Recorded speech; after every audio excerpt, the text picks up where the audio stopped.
What is going on in New Orleans as well as some other places in our great nation? I know it's been a while, so we got some catching up to do. We have convicts still out on the loose, more are breaking out, trash trucks tipping over on our roads, the head of the FEMA department not knowing there's a hurricane season. I got something to say about Stephen Colbert, hardly recognize him without his glasses on. Weird, right? And I'm gonna throw in a little shopping tip for you on how to survive the heat here, because it is 88 degrees, but what it feels like is unbelievable. I'm Laura Brocado, and coming to you from This Is a Situation room, because I don't know what else to call it. First up, we have the escaped convicts. Now, we had 10 escape originally in New Orleans, and another one had escaped somewhere in Louisiana. And it seems to be a trend across our great nation at the moment. But 8 have been caught and 2 are still out on the loose. Now, if you're a local here in New Orleans and you watch TikTok, or maybe you get the New Orleans news, you would see that there were a lot of bets going on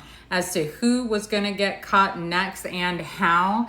And it has been extremely entertaining. One of them was on a park bench, passed out, and somebody called the cops because they thought that he was not okay. Turned out he was one of the escaped convicts. And another one was actually on Instagram Live. Derek is still out, and Antoine, and if you're not familiar, which I don't know how you couldn't be, Derek was waiting to be sentenced for a lot of unaliving charges. And then we have Antoine, who has escaped several times before. I believe that's how the story goes for these two. I am willing to make a bet now.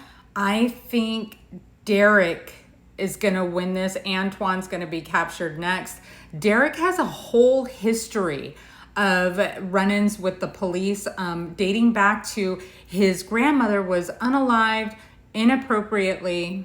His story is so interesting, and I don't want to dive completely into it, but you need to look it up. Like, his grandmother was unalived wrongfully by the police back in 1994. His family got a settlement for like 1.5 million or something back in 2017, and that's really when we started to see Derek get a jacket with the police department, meaning he started committing crimes and ending up in jail and so on. And I don't know what happened there, like if the money went to their head and they were kind of like, I can get away with whatever I would like, or maybe he wasn't in the family line of receiving money and was acting out. I don't know. I'm not a psychologist. I'm not even a journalist. All I know is my money is on this guy, because if he is still out, his family does have money there, and I think that they could somehow get him hidden well enough to be the final one standing. Let me know if you agree with that theory or not, or maybe you agree to disagree. Either way, I'm just letting you know what's going on. And right now I have saws and cars and flybys, so it's a little noisy. The air conditioning has also turned on. And moving on to the trash truck situation, if you've been following me, you know that the smell here has been special, kind of like an assault on your senses as far as garbage and manure, and it smells like fire, maybe sulfur somehow, I don't know. But anyways, the garbage truck had tipped over on the I-10 a few weeks ago, which did not surprise me at all, because if you have driven around New Orleans freeways, you would know that we have the loop-de-loo system here. You have to turn to get on one freeway, then turn to get on another one, and it's not just a turn, it's like a full circle that you're doing all over the place. I don't know how trash trucks are even allowed to drive on it, to be honest, which leads me to our mayor, LaToya Cantrell. Now, I've only been here 5 months, so I don't really know much about this lady, but I have been hearing a lot of rumor from the people that live in the area that this lady right here and the trash company has a lot of corruption going on. There's so much distraction going on with the sawing and everything. I keep forgetting what I'm saying, so I apologize. And I don't really know where I'm at, except for I think we are talking about the corruption with the trash company and the mayor. She gave a 90-day notice to the current trash company and hired what everybody is saying is her friend at the Henry Consulting team to take over and to do the garbage pickup and clean up the city, yada, yada, yada. The Henry Consulting team, they accepted this award and stated, and I quote, "We look forward to performing all of the required services necessary to make the French Quarter a model of municipal cleanliness. Let's roll." And Henry here is a man of his word. When he said, let's roll, they rolled. Now, when he said they had the requirements to get the job done well, I think they meant if they were qualified to drive the truck, not necessarily roll the truck. And if you're wondering if all of this was cleaned up, don't worry. I'm sure they just placed an ad on Facebook Marketplace free, and it was cleaned up in no time, leaving behind just the lovely scent of a garbage truck spilt over on a freeway mixed with sulfur, fire, poo, and everything else that smells lovely in this town. Moving right along so I don't get too boring, we have here David Robinson, the head of the FEMA department, who said in a meeting there's a hurricane season.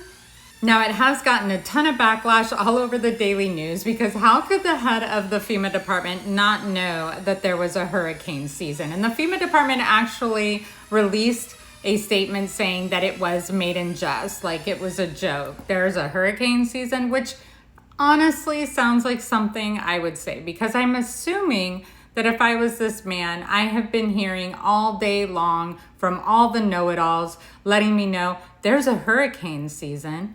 Did you know there's a hurricane season? Did you know the hurricane season started? Because that was on Monday, right? So he probably heard it so many times that he was just like, there's a hurricane season?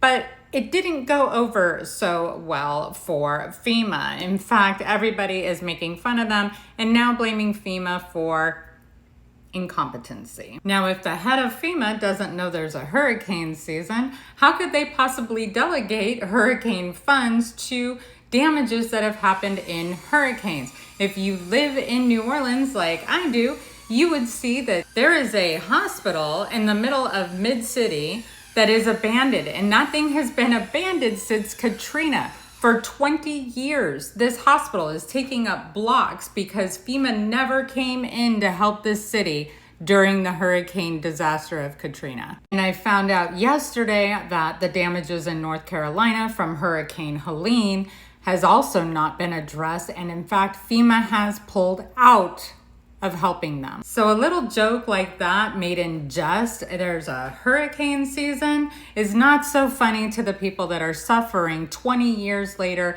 and also as recent as last year from hurricane damage that FEMA refuses to help out with. And all of these things I didn't learn about in the regular news. I guess it just doesn't pop up on my feed. I learned it from watching a Stephen Colbert show last night. That's how I caught this picture here of him without his glasses on, because it just looks so bizarre. And I don't really watch the Stephen Colbert show too much because in the beginning he goes through all of our politicians and making fun of them. I know Trump isn't everyone's favorite, but he also goes through and makes fun of everybody who's been working for him.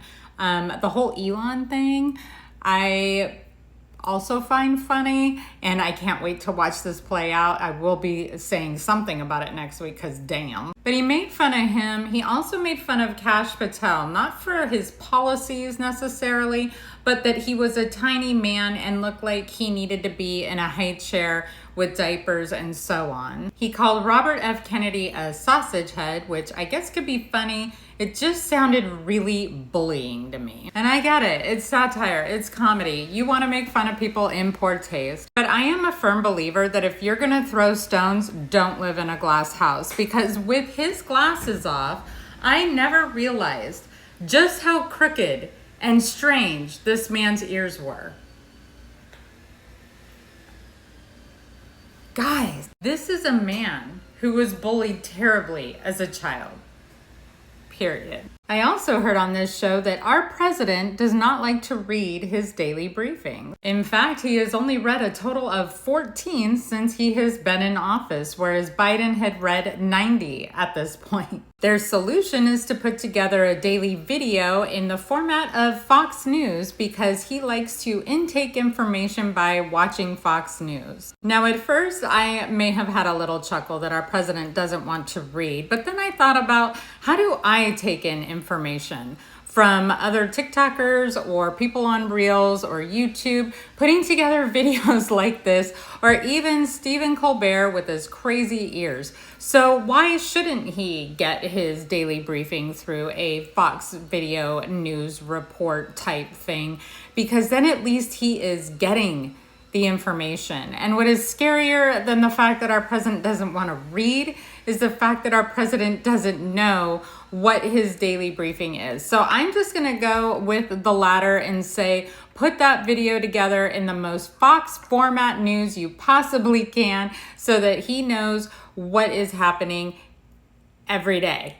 And I myself would like nothing more than to be that person to deliver the news to our president in a Fox News format. Because I don't watch any formal news, so I definitely have the qualifications to do so. I also have a dodgy past and family and great tips on what to wear and how to survive this heat that I think our president would greatly appreciate. So if you're with me and you think my tips are worthy of the president's attention so that he knows what the heck is going on in our country, I would like you to please comment at POTUS and also at this lady, Tulsi Gabbard, the United States Director of National Intelligence. So remember, at POTUS and at this woman, however you get her attention. I know how we get his. Tulsi Gabbard, the United States Director of National Intelligence. And remember to tell her that I have the tips that it takes to get our president's attention to listen to his daily briefing. Well, that's it for me today. Thank you so much for watching. Remember to go ahead and like, subscribe, comment at POTUS and at Tulsi Gabbard so that we can go ahead and get this country back on track. Love you. Mean it. Mwah.